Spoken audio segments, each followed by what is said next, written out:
Teraz vám ukážeme mega snehuliaka, ktorého postavili hasiči v Pazderovciach. To je súčasť Jaslovských Bohuníc. Na jeho ucapkanie spotrebovali 3 cisterny vody. Výsledkom ich zodpovednej práce je 7,5 metrový obor.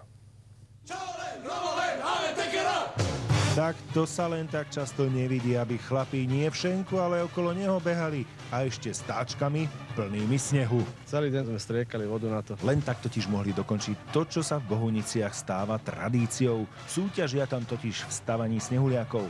Ten z časti Paderovce vyrástol na úctyhodných 7,5 metra. Tí sú takí dravejší. Hasičom pomáhali aj tí najmenší, veď na voze 30 takýchto aut snehu a preložiť ich nejakou tou borovičkou dá riadne zabrať. Je to veľké prekvapenie. A tak sa na tento výtvor z plechu snehu a vody chodia pozerať zo široka, ďaleka. Povedali, že to je super. No a vy nie, veď v ktorej dedine majú snehuliačiska, akého by ste na Slovensku ťažko hľadali. Ešte, že počas stavby toho snehuliaka nikde nehorelo. V športe vám o chvíľočku